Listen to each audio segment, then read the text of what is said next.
यो म तपाईहरुलाई देखाउन चाहे यसलाई भनिन्छ पानी अमला।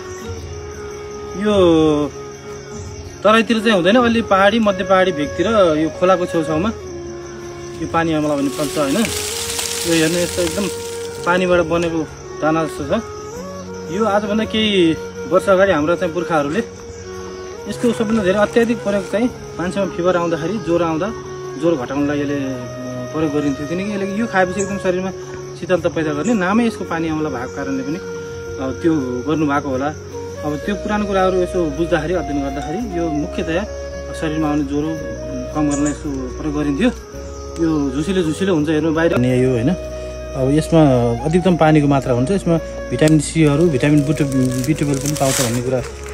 यो विशेष गरी ज्वरो आएको मान्छेलाई ज्वरो घटाउनलाई फिभर कम गर्नलाई पनि खाइने भएर हामीले नर्मली बुझ्ने कुरा अधिकतम प्यास लागेको बेला यस्तो जङ्गलको ठाउँमा यस्तै निकालेर एक मुठी यिनी चाहिँ पानी अमला खायौँ भने पनि हाम्रो पानीको तिर्खा पनि केही हदसम्म मेट्न सक्छौँ। र यसलाई चाहिँ आयुर्वेदिक हिसाबले यसलाई पाचन प्रणाली सुधार गर्नको लागि, पाचन प्रक्रियालाई ठिक गर्नको लागि र छालाका चर्मरोगहरूलाई पनि ठिक गर्नको लागि यो पानी अमला चाहिँ प्रयोग गरेको कुराहरू मैले अध्ययन गरेको छु।